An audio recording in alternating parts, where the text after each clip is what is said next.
So we have a little instrumental break here while Philip grabs himself some new headphones. I think he's going to come back. So good now. Hello and welcome to the engine room from Finally. Today we have Phillip Anthony from DP Engineering. Welcome, Philip. Hi there. Good morning. How are you? Yeah, I am very well. Is Cornwall nice and sunny? They do like to call it sunny Cornwall, but if I'm completely honest, it's always raining and always gale force winds. Do you know what? I go to Cornwall a lot and the weather is not always great, but I do love the place. I do love it. So look, without further ado, you know the first part of this section. I know you're an avid fan of the engine room. And it's your chance to pitch your business in 30 seconds. It is your 30-second elevator pitch. Over to you. Perfect. Thank you. Yeah. So DP Engineering. So we're a multidiscipline subcontract CNC machine business. We offer solutions for business who require CNC machine parts. We're an aerospace approved supplier. So we can deal in industries such as aerospace, oil and gas, and the medical. And we support a large volume of products and different platforms. One thing to leave you on, we don't just supply machine parts. Get in touch, find out more. Okay, love it. That's pretty good. I didn't even time it, but it felt about 30 seconds to me. Did you practice it? You can practice so much, can't you? But, when you're actually online, it's a bit different. Did you already have this ready? Did you already have or did you have to specifically write your elevator pitch for this? It's one of those things which you kind of think something through, but it kind of changes as you say it. Because you're always speaking to people about your business, but you kind of got to put it into 30-second pitch, which you could speak about all day about it. Exactly. Yeah, you can go on for hours about your own business. But it's good. It's a good exercise, I think, to be able to, condense it down to those 30 seconds. All right, then. So we're going to go on to the big three. These are three questions I ask every week. And the first one is, what is your favorite quote that you like to live by? Now, I took this as two kind of versions, really. I've taken one as personally myself, and I've taken one as a work-based one. I couldn't kind of come up with one. So I've gone for my work one, and our work ethos and myself coming through is the only value in the company is the people within it. And that's something which I love that. It is led right down through from my CEO, and it's something which we pride ourselves in. We're not DP without the people.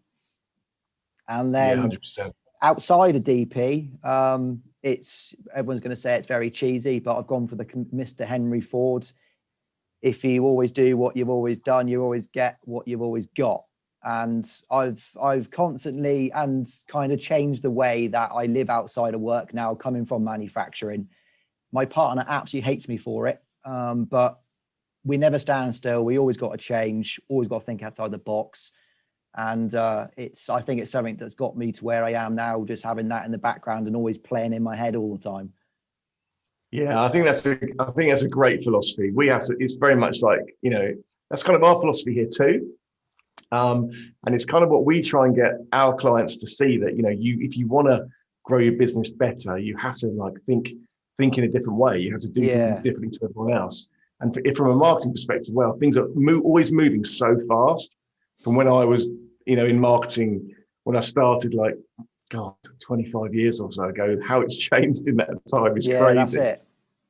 And if I was doing what I did 25 years ago now, I don't think I'd have a business, really. I'm certainly not a very good one. Well, that's right. Yeah, that's very true. Okay, your second question is, what is your view on the future of UK manufacturing? Again, this is a big question which you could speak about all day. But from my perspective, we got to believe in what the UK manufacturing can do.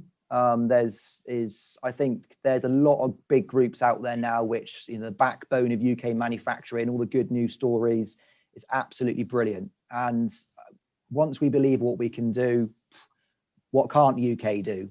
But with the back of that, how it's getting the right skill into the industry and making that industry attractive.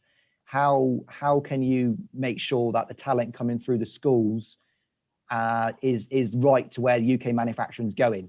And again, that's something which I've seen more and more through the COVID period, which probably been a benefit of it, of that you can help more and more people online and join more and more groups. And more we're seeing a lot more stuff being reshored.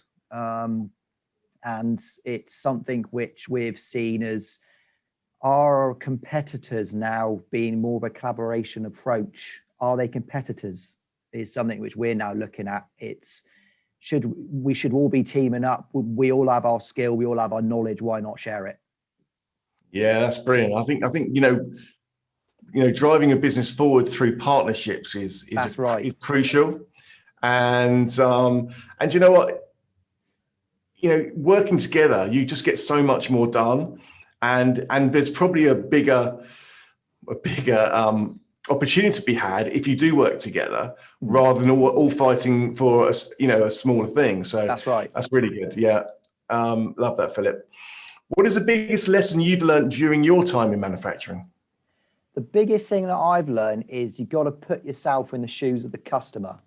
Now, that's easy for me to say coming from the sales sort of sides, but without the customers, we haven't got a business. And at the end of the day, I wear the t-shirt on behalf of the customer, depending on what day of the week it is or what time of the day it is. So that's the biggest thing I've learned. But outside of that, you have to embrace change. Going back to the Mr. Henry Ford, you got to embrace change, got to embrace a new technology. And I think it's shown as well in the time that I've been with DP 8 years, that it's not just hands-on jobs within manufacturing. There are loads of different roles which I didn't even know existed.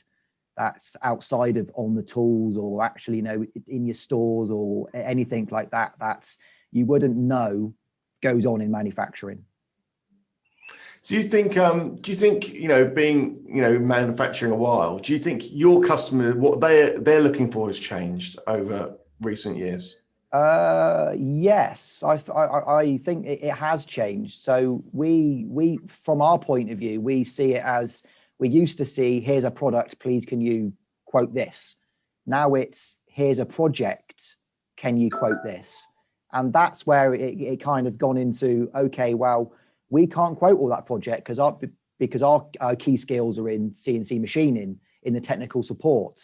But I know Joe Bloggs down the road can offer welding, can offer the electronics, can offer this.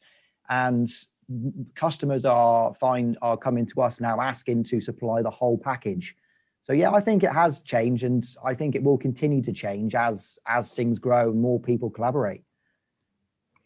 Okay, brilliant. Look, we're coming to the end of our, the engine room chat. The final question is your question of the week. So I wanted to know, I know you're based in sunny Cornwall, and I wanted to know, obviously Cornwall is not at the centre of the UK. We all know that, but despite being a lovely place to be. But do you think the pandemic has in fact helped Cornwall's ability to compete because we communicate in a different way? Overall, yes. At the start of the pandemic, couldn't see anything. I couldn't see how we could compete with anybody. Being the location, people only come to us on a Friday when they want an afternoon at the beach.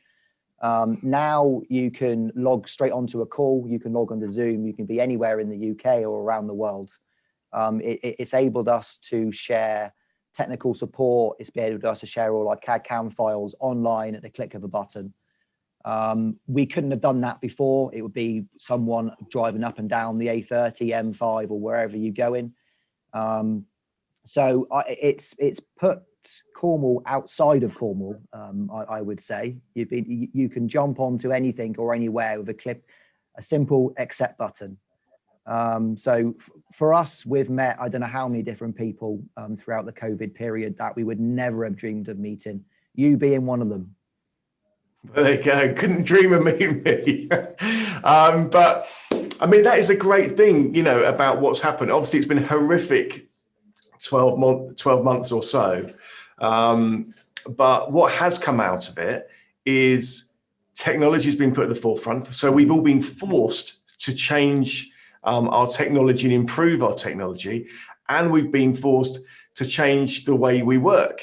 And I do hope, I know, like finally, before the pandemic, we had flexible working, for example, and remote working. We already had that. So when the pandemic hit, it was easy for us to go, okay, everyone work from home now. It was we already had it in place. But I think it's great for employees, I think, the changes. It's great for businesses like yourselves who might have before been, a little bit out of the center of where the hub of activity would be for UK manufacturing. Now that's become less of a relevance now, and gives you a greater level playing field, I suppose. That is absolutely spot on. It is, and that's something which you nailed on the head. It's not the case of people have got to travel miles and miles to come to Cornwall to see manufacturing. There isn't that stopgate now, and now we can start shouting about. It's not just speeches and ice cream. We actually do a lot of high tech manufacturing, and not just in CNC machining. There's a number of high tech businesses around which you wouldn't believe goes on in Cornwall. And now we can do that from wherever we are.